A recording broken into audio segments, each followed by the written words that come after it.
Welcome everyone. Welcome to Research Paper Writing course and আমি অঙ্গনা বিশ্বাস course instructor হিসেবে আপনাদের সাথে থাকছি। এটা একেবারেই আমাদের ফার্স্ট লেকচার এই কোর্সের প্রথমে আমরা যা দেখব রিসার্চ এবং রিসার্চ পেপার। আমি প্রথমেই ধরে নিচ্ছি আমরা অনেকেই নতুন এখানে, একদম বেসিক থেকে আমরা জিনিসটা শুরু করব। রিসার্চ এবং রিসার্চ পেপার বলতে আমরা কি বুঝি? প্রথমেই আসি আমরা রিসার্চ বলতে আমরা কি বুঝি? আমরা কিছুক্ষণকে একটু চিন্তা করতে পারি রিসার্চ এবং গবেষণা এই দুটো শব্দের বাইরে আমরা রিসার্চ নিয়ে কি ভাবছি।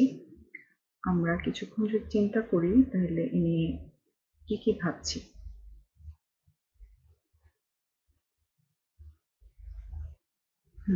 এখন আমরা যদি একটি ডেফিনেশন দেখি, আমরা স্ক্রিনে যে ডেফিনেশনটি দেখতে পাচ্ছি এটা হচ্ছে আমাদের ওয়েস্টার্ন সিডনি ইউনিভার্সিটি থেকে দেয়া একটি ডেফিনেশন রিসার্চের জন্য। এখান থেকে আমরা যেটা দেখি, research is defined as the creation of new knowledge and the use of existing knowledge in a new and creative way so as to generate new concepts, methodologies, and understanding. This could include synthesis and analysis of previous research to extend that it leads to new and creative outcomes. এই ডেফিনেশনটা থেকে আমরা যা বুঝতে পারি, আমরা আমাদের existing যে knowledge ছিল তার সাথে নিউ কিছু ক্রিয়েশন বা নলেজ এখানে যুক্ত হচ্ছে। সেই সাথে আমরা যে নিউ ক্রিয়েশনটা করছি তার অ্যানালাইসিস থাকছে। রিসার্চ বলতে আমরা যেটা বুঝি, প্রত্যেকটা একাডেমিক ইনস্টিটিউটে বেসিক একটি অ্যাক্টিভিটি যেটা একটি ক্রিয়েটিভ এবং systematic work to increase the existing knowledge. সেই সাথে আমরা আরেকটা জিনিস বুঝি, একটা নতুন বিষয়ে ডেপথ নলেজ অর্জন করা। এটা তো দেখলাম রিসার্চ বলতে কি বোঝায়। এখন আমরা দেখব এইম অফ রিসার্চ। একটা রিসার্চের এম কি আমাদের। আমরা এখানে যে পয়েন্টগুলো দেখতে পাচ্ছি, রিসার্চ মানে হচ্ছে নিউ ইনফরমেশন বা নিউ নলেজ অর্জন করা, finding new applications, verifying the existing knowledge and to improve the lifestyle. লাস্টের পয়েন্টটা খুবই গুরুত্বপূর্ণ, কারণ আমরা সবাই জানি রিসার্চের সাথে আরেকটি ওয়ার্ড ওতপ্রোতভাবে জড়িত, সেটা হচ্ছে ডেভেলপমেন্ট। রিসার্চ মানে তার সাথে একটা ডেভেলপমেন্ট যুক্ত। আমরা নতুন কিছু ক্রিয়েট করছি, আমাদের লাইফস্টাইল ডেভেলপ করছি। রিসার্চের একটি ইম্পর্টেন্ট ফিচার রয়েছে এবং সেটা কি? Quality research. এটা বলতে বোঝাচ্ছে আমরা কত রিসার্চ করছি, কত রিসার্চ পেপার বের করছি, সেই কোয়ান্টিটির থেকে কোয়ালিটিটা অত্যন্ত গুরুত্বপূর্ণ। কোয়ালিটিটা এখানে সবচেয়ে ইম্পর্টেন্ট ফ্যাক্টর হিসেবে কাজ করে, বা অন্য কথা আমরা বলতে পারি good research, quality research. Good research বা কোয়ালিটি রিসার্চ বলতে এখানে যেটা বোঝায় যে রিসার্চটা রেপ্লিকেবল, রিপ্রোডাক্টেবল এবং ট্রান্সপারেন্ট, যেটা একটি ভেরিফাইড রিসার্চ হবে, একটি সুন্দর রিসার্চ হবে এখানে। দেন আমরা সেই রিসার্চ পেপার বলতে কি বোঝায়, যাদের কাছে খুবই নতুন তারা যদি আমরা একটি ডেফিনেশন দেখি তাহলে এখানে দেখব, a paper that outlines our research challenges, explains why it is important to solve, describe a new solution or answer, and provide some verifications. Exactly. Research paper হচ্ছে আমরা যে বিষয়টা নিয়ে বিশদ জ্ঞান আহরণ করছি, নতুন কিছু আবিষ্কার করছি, মেথোডোলজি দাঁড় করাচ্ছি, সেটাই একটি রাইটিংয়ের মাধ্যমে উপস্থাপন করা। আমরা যে একটা চ্যালেঞ্জিং জিনিসকে সলভ করছি সেটা এক্সপ্লেইন করা এখানে। এবং এটা নর্মাল বা তথাকথিত কোনো লেখা বা রাইটিং স্টাইল নয়, নির্দিষ্ট কিছু ফিচার আছে, কিছু পয়েন্ট আছে যেগুলো অবশ্যই মেনটেন করতে হয়। আমরা গ্র্যাজুয়ালি সবগুলোই দেখব। এখন আমরা একটা এক্সাম্পল দেখে আসি রিসার্চ পেপারটা কেমন হয়। আমি আগেই বলেছি, আমি ধরেই নিচ্ছি আমরা অনেকেই নতুন, রিসার্চ পেপার নিয়ে আমাদের কোনো আইডিয়া নেই। তো একটা নতুন রিসার্চ যারা করতে আসছে তাদের কাছে রিসার্চ পেপারটা দেখতে কেমন হয় আমরা দেখে আসি।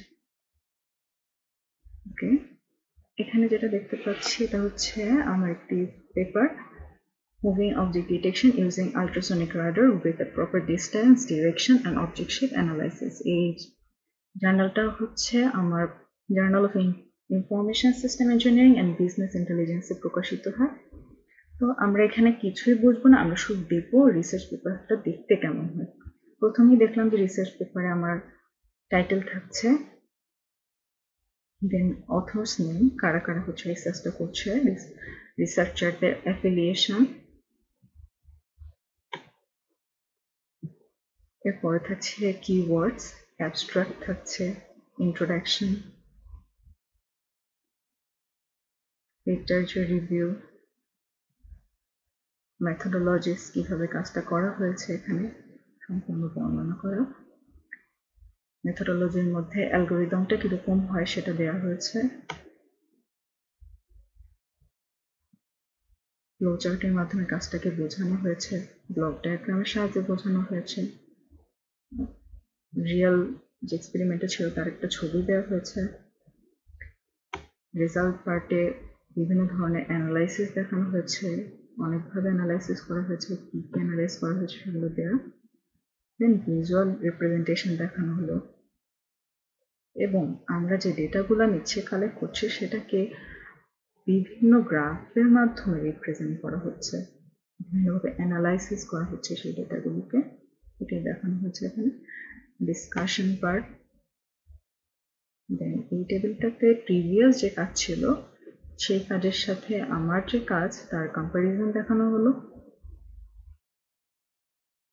দেন কনক্লুশন, এবং লাস্টে আমরা দেখছি রেফারেন্স, কিছু রেফারেন্স দেওয়া হয়েছে যেগুলো থেকে আর যেগুলো পেপার আমার পেপারটাকে লেখার জন্য নেওয়া হয়েছে।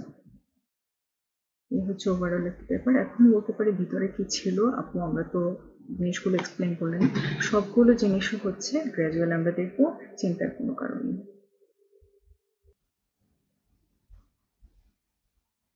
আমরা যতক্ষণ পেপারটি দেখছিলাম এই পেপারটি কিন্তু পাবলিকলি অ্যাভেলেবেল, এবং আমরা যদি চাই সেই পেপারটিকে আমরা যদি কেউ রাডার নিয়ে কাজ করি কিংবা আমাদের লেকচার শেষ যদি আমাদের মনে হয় যে আমরা এই পেপারটিকে একটু দেখতে চাই, তাহলে কিন্তু আমরা আমাদের লিঙ্কটা দেওয়া আছে, আমরা চাইলে এখান থেকে একটু দেখে নিতে পারি।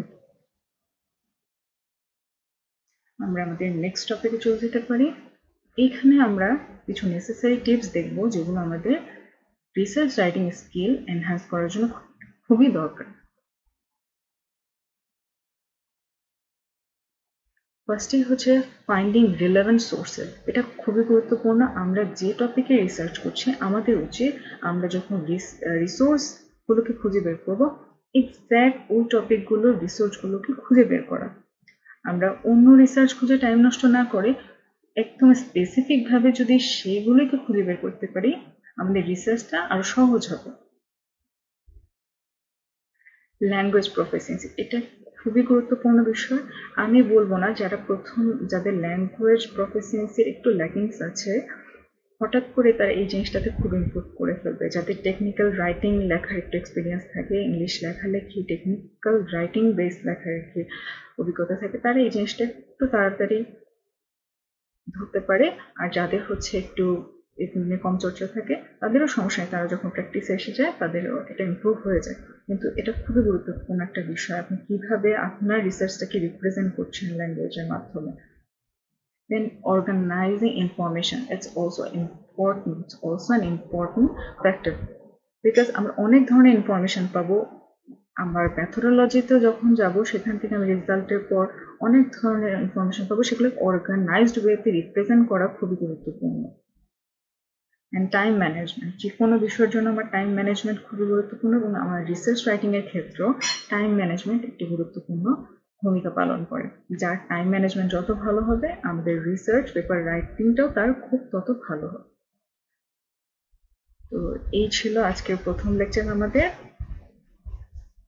ধন্যবাদ সবাইকে।